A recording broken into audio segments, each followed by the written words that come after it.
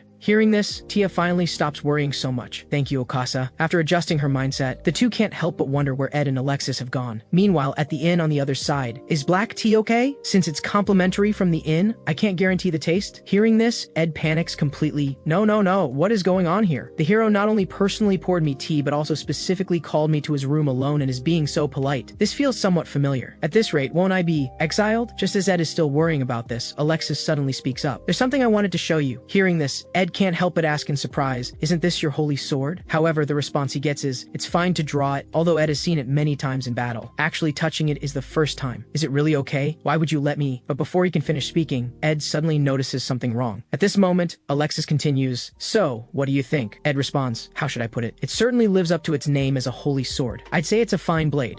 A fine blade. Then Ed, would you call this a powerful weapon? This question leaves Ed a bit stumped. He can tell the sword was forged from various metals using first-rate smithing techniques. It is, without a doubt, a legendary blade, one that he certainly couldn't have crafted with his former skills. Seeing Ed hesitate, Alexis lets out a long breath. So you noticed, this isn't the holy sword but the ultimate blade crafted by human hands, merely an imitation. Indeed, at my current level, if I fully utilize the exiled skill master smith, I should be able to forge the same sword. Such a thing shouldn't be the true holy sword. With this thought, Ed immediately asks, why use something like this? Where's the real holy sword? Hearing this, Alexis lowers his head. I don't know. Although investigation teams were dispatched all over the world, we haven't received any reports of finding the real one. Hearing this, Ed understands. So this sword is a fake, created to make people think the hero wields the holy sword? Alexis doesn't dispute this. Once the demon lord learns I'm holding a fake, he'll surely search for the true holy sword and get there first. Then we'll have no chance of winning. Although I've been getting by with sword techniques, I can feel this blade is approaching its limit, and there's no one in the world who can forge a better sword than this, or so I believed until just now. But if it's you should be able to forge a more powerful sword, right? Indeed, just as Alexis says.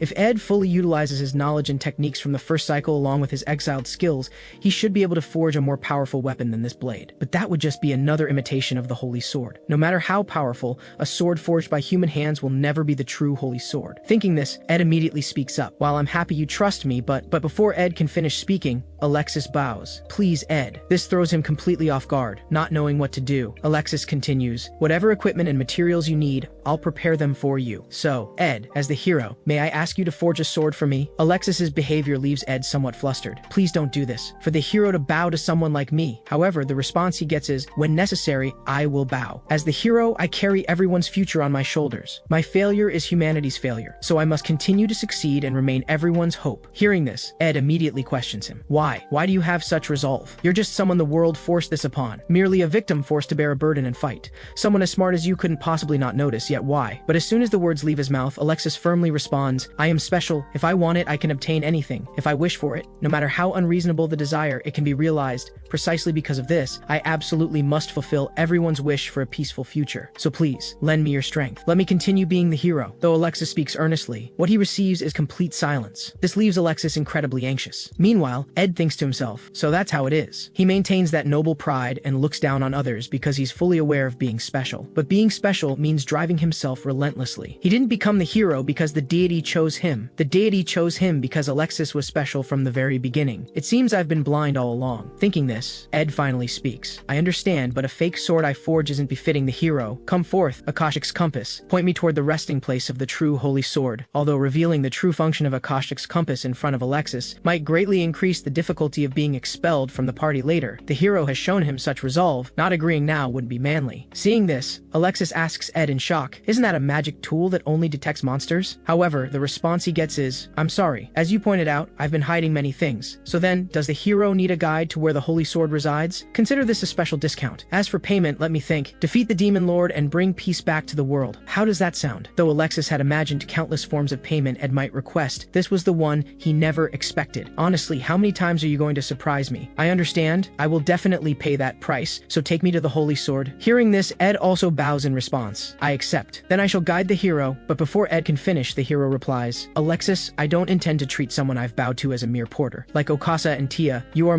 the hero Alexis's, true companion. So just call me by my name. This surprises Ed just as much. I'll help you become a true hero, Alexis. And just like that, Ed finally becomes a true member of the hero's party. Miss Tia repaired this in just one day. It looks impressive. Thanks to the power of elven magic, it's sturdier than before. Lady Tia, are you leaving already? It would be fine to stay a bit longer. Hearing this, Tia immediately responds, thank you, but I'm very sorry. Our next destination has already been decided. Seeing Tia's determination to leave, the citizens can only reluctantly say, then at least before you depart, please accept our gratitude. How is it? This was created with the entire city's effort, though it still doesn't fully capture Lady Tia's magnificent presence. Such a mortifying scene makes Tia lose her composure instantly. Why only me? Okasa and Ed were there too. Meanwhile, Alexis, enjoying the show, remarks, indeed, this statue is slightly imperfect. Are you the one who made it? How about illuminating it from below with rainbow-colored light? Hearing this, Tia immediately responds, stop right there. This is enough. After teasing Tia and bidding farewell to the citizens, the heroes' party begins their new journey. This time, their objective is to find the true holy sword. However, even though Akashic's compass guides them, this exiled skill only shows direction, not distance, so this journey is destined to be far from easy. All Ed and his party can do is press on, following the path dictated by the exiled skill. They detour around mountains, push through dense forests, and trek across treacherous swamps. At times, they even mistake a cave for their destination, only to reach its deepest point and find it is nothing but a dead end. But this is the true adventure Ed once longed for. Scenery they couldn't see together in the first cycle. Just like this, Ed spends 3 months with his companions. Eventually, they reach a misty forest nestled among mountains at the northern edge of a certain border nation. Hey kid, isn't this the place we passed earlier? Is it really here? To this, Ed immediately responds, should be no problem. By the way, this mist can't even be dispelled with elven magic. Tia, do you know why? Hearing this, Tia immediately responds, just a moment, I'm checking. The entire forest has been enchanted with extremely powerful confounding elven magic, and after a simple dispel, another magic activates. But what's going on? The flow of magic is strange, as if it's reacting to something. If what we're looking for is here, then perhaps it's because Alexis is here. As soon as the words are spoken, Alexis and Okasa exchange glances and immediately say, I see. Looks like we've finally reached our destination this time. Okasa adds, can't let our guard down though. What happened with Tia last month was enough. Hearing this, Tia immediately retorts, that cave looked especially like it. Ed, look, they're still talking about that. However, the response she gets is, looks like we've truly found it this time. The surrounding mist begins to gradually disperse, and only then does everyone realize a magnificent temple has appeared before them. And on the altar at the center stands an ancient weathered sword. Seeing this, Ed asks Alexis, could it be? However, the only response he receives is, deep within the hidden forest lies a crystal spring. At its bottommost depths, the hero's power slumbers, so that's how it is. No wonder so many people couldn't find it. It only reveals itself when the hero personally visits. Seeing that Alexis has finally found the true holy sword yet hesitates to advance, Okasa and Tia simultaneously look at each other and smile knowingly. In that case, Alexis, hurry up and pull it out. What a touching reunion. You can do it, Alexis. Though simple, these few words give Alexis tremendous courage. I understand, thank you. Thanks to you, we've finally found this place. Hearing this, Ed immediately responds, didn't we promise? Go pull it out. However, just when everyone thinks the scene of the hero drawing the holy sword is about to unfold, this cunning Alexis actually says, no rush. Ed, why don't you try to pull out the holy sword first? Only a true hero can draw it. So if Ed can pull it out, that means he's the true hero. Hearing this, Ed's interest is instantly piqued. If you put it that way, then I'll give it a try. It's a rare opportunity after all. Okasa and Tia also express they want to try. After gripping the holy sword, Ed exerts all his strength trying to pull it out, but discovers this worn sword won't budge an inch. Though with the pedestal, I could probably put the whole thing into Wanderer's treasury, but that would be a bit ridiculous. Best not to. Seeing Ed's failed attempt, Okasa eagerly states, next is my turn. But even after exerting full strength, he too fails to move the holy sword even slightly. Next up is Tia. As expected, she still can't pull it out. Seeing this, Alexis teases, just as I predicted. Then it's finally my turn. Finally. Thinking this, Alexis raises his hand and places it on the sword's hilt. Seeing he doesn't immediately draw it, Ed can't help but worry. What's wrong? You look very nervous. That's understandable, but it'll be fine. If it's Alexis. If it's me, I can definitely pull it out. Thinking this, Alexis begins to exert force, and the sword in the stone actually loosens slightly. This excites the three tremendously. It moved. Amazing. It's coming out. You can do it, Alexis. Think of my muscles. Hearing this, an exasperated Alexis exclaims, honestly, this is the historic moment of a true hero drawing the holy sword. Why are you all making such a commotion? But a voice suddenly appears in Alexis's mind. To thee who grasps the holy sword, I ask, art thou truly the hero? As the voice ends, Alexis suddenly finds himself in a room within the royal castle. This leaves him utterly confused. What just happened? Just as he's still puzzled by this, a familiar voice reaches his ears. Alexis. Your name is Alexis. Hee. It seems you like it very much. Someday, everyone in the world will call your name because to me you are special. The sight before him leaves Alexis in disbelief, and a cry of mother escapes his lips. Meanwhile, at the holy sword's resting place, hey, what's wrong with Alexis? Why isn't he moving? Fearing something might be wrong, Ed plans to go forward and check. However, at this moment, a dark shadow suddenly appears above him. Sensing danger, Ed instinctively dodges backward. Sure enough, the the next second, a massive hand slams down. Seeing this, Okasa and Tia immediately become alert. You okay, kid? Are those golems? Is this a trap? Ed doesn't know either. Right now, escaping quickly is more important. Thinking this, he begins trying to wake Alexis, but then Tia, standing nearby, tells him it's no use. A powerful spell has been cast on Alexis. His consciousness seems to have drifted off to some unknown realm. If that's the case, do these golems intend to interfere with the hero's trial? Meanwhile, Mother, please read this story again. You really do love the legend of the hero. Yes, the hero will defeat the demon lord and save the world. It's amazing. When can I become a hero too? Of course, if it's you, you definitely can. I really look forward to that day. I'll do my best, Mother, but fate has always been this cruel, leaving you with so little time. Death snatches her away from your side. From that day on, you strive every day to become the hero. Never resting, never slacking, wanting to become the hero, wanting to be special. But then, with one encounter as the catalyst, you notice you aren't special. You're just a young person. Just as Alexis's spirit undergoes the trial, her companions outside desperately protect his body. Such hardness and weight, it can actually contend with my muscles. Physical attacks ineffective, then I'll sever it directly with flowing magic. That side's on you, Ed. Okasa, head over and help Alexis. I won't let you have your way forever. With these words, Tia and Ed simultaneously unleash magic-infused slashes,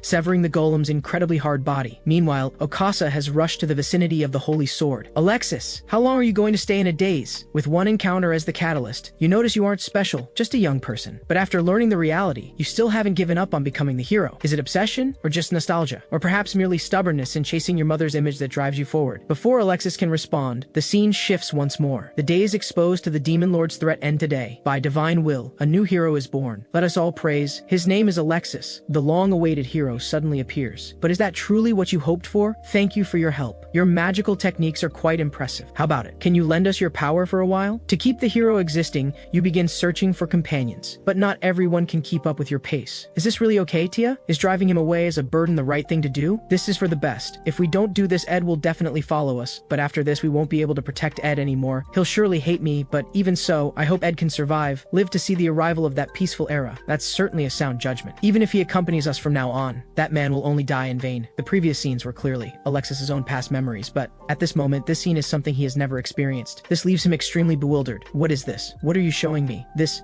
couldn't have happened. What's your purpose in showing me this illusion? However, the response he receives is, this is no illusion. This is the future of a possible past. This memory truly exists within your heart. Many things have already slipped from your grasp. Unable to become a special hero, you failed to keep even a single one of your vows to protect ordinary people. In the end, nothing remains. Is such a person truly the hero? Alexis, can you truly be called the hero? A real hero gambles all for the world's salvation, but you are lost in your attachments, your mission forgotten, rotting away with pride and arrogance. After this comes the end of playing hero, the end of the human world. Now I ask thee once more, who grasps the holy sword, art thou truly the hero? After a moment of silence, Alexis slowly speaks. Yes, indeed. I know I was merely made into the hero. Ultimately, I cannot become the hero. I'm not special. Everyone simply treats me specially. I merely went along and played at being the hero. I admit I'm not the true hero, but who decided that someone who can't be special is inferior to those who are truly special? Ed made me. Everyone made me truly special. Then I'll become a hero who surpasses even the true hero right before your eyes. I am the hero. With that unwavering conviction, Alexis finally draws the sword from the stone, claiming the hero's legacy. In an instant, brilliant light shoots up from the ground, gradually gathering upon the holy sword, following where Alexis's blade points. The light transforms into an unstoppable blade, instantly piercing through the golem's incredibly hard body. As the light gradually fades, Alexis stands holding the holy sword atop the ruins, its faint glow drawing praise even from Tia. Such a beautiful sword, it's just like the moon. At this moment, Alexis murmurs, so this is the holy sword's power? With this power, no, with this power, everyone's help, we will shatter that impregnable magical barrier and reach the demon lord's lair. If it's us, we can definitely defeat the demon lord. And so Alexis gains the holy sword's recognition and becomes a true hero. In her eyes, the moonlight quietly flickers. After successfully obtaining the holy sword, the hero's party finally prepares for the final battle. Now they only need to pass through Magic Mirror to reach the demon lord's location. Just as Alexis is still contemplating this, a voice reaches his ears. You should rest. I'll take over the night watch. Hearing this, Alexis asks Okasa, what about Tia and Ed? However, the response is, they're asleep, must be exhausted. But as soon as the words are spoken, Alexis suddenly says with emotion, Okasa, I'm grateful you've accompanied me this far. This sudden statement throws Okasa completely off guard. Why so suddenly unlike you? Are you still feeling uneasy at this point? Hearing this, Alexis immediately responds, nothing like that, but being prepared is necessary, right? You all have the right to live your own lives. This statement displeases Okasa somewhat. Are you saying I doesn't have such resolve? To this, Alexis responds, how could that be? It's just that some people are different, right? True, we can't demand such resolve from those two. When that time comes, my muscles will protect them. This was originally just his jest, but what Okasa doesn't expect is Alexis's solemn response. Okasa, if it really comes to to that, please forgive my selfishness with a smile. This gives him an ominous premonition. A few hours later, Okasa, leave it to me. Aura shield. Hey kid, have you found the prey? Sorry, not yet. Damn it.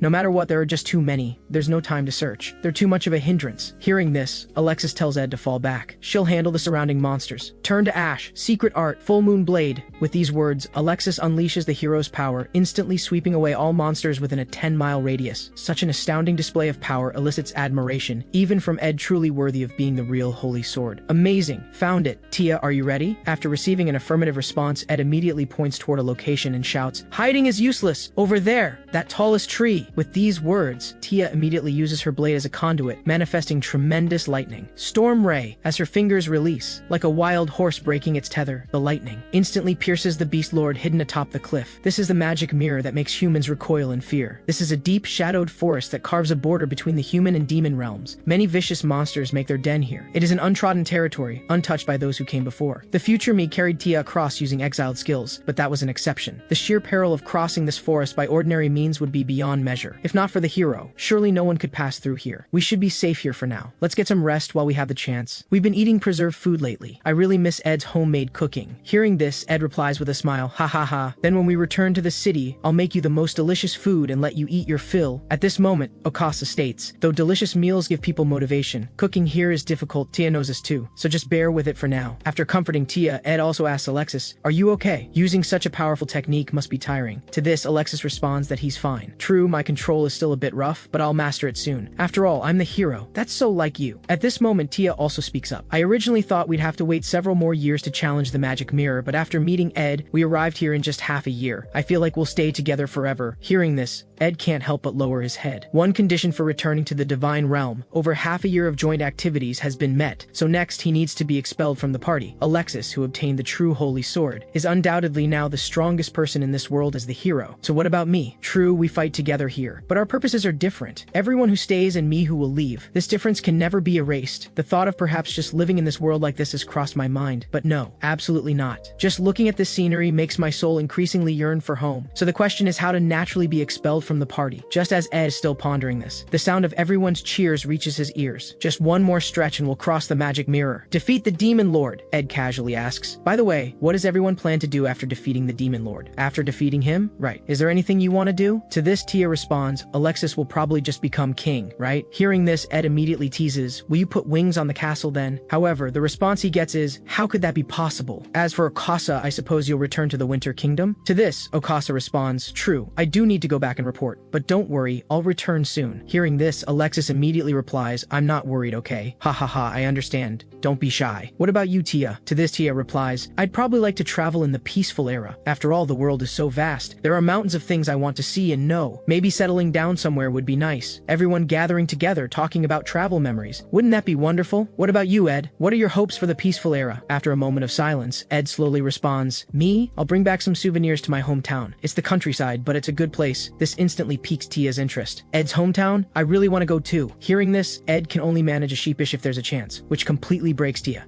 Stingy. Then at least tell me how to contact you. If you sneak away, I won't forgive you. That's right, kid. Even if the party disbands, we're friends who fought together. That bond will never disappear. Alexis can't help but retort. What are you all doing? Did you get drunk on water? We haven't accomplished anything. Yet, you're really impatient. But before he can finish speaking, Ed interjects first, Alexis, you absolutely must defeat the demon lord. If it's you all, you can definitely realize that happy future. Of course, I have no intention of breaking my promise to you. Hearing this, Ed responds with a teasing grin. You said it yourself. To this, Alexis responds, at this point, what? But he stops mid-sentence. Because at this moment, Ed extends his fist and says seriously, it's a promise. You'll defeat the demon lord, no matter what hardships we must overcome. After a moment of silence, Alexis extends his fist as well and replies earnestly, I understand. It's a promise. I'll defeat the demon lord. This will be the first of 100 farewells to come. Can't I witness it to the end this time either? Then to leave no regrets, I'll give everything I have to reach the end, believing there's still a future ahead. As Ed ponders this, Okasa stumbles out of the tent, eyes heavy with sleep. Just as he's looking for a spot to relieve himself, a figure by the firelight catches his eye. He speaks, about time for a shift. You should rest too, kid. But the response he gets is, how are the others? Tia and Alexis. Hearing this, Okasa replies, sleeping soundly. What's up? I see. Then, Okasa, could I ask you for a favor? There will be no more regrets. All hesitation has completely vanished. This is my final task as the exiled one. There it is. The end of the magic mirror. After nearly a month, we finally made it. Then let's carve open the path with this final strike. With those words, Alexis unleashes his moonlight blade, sweeping away all obstacles ahead. But the moment they burst out of the magic mirror, everyone stops dead in their tracks. So it's come to this after all? Outside the magic mirror, not only is there a massive ambush of the demon army, but their retreat has been cut off as well. Gazing at the endless demon forces, Ed thinks to himself, so this is what happened in the first cycle. The reason the hero's party was wiped out, as Ed continues to ponder. A figure suddenly steps forward from the demon army. Hee, welcome.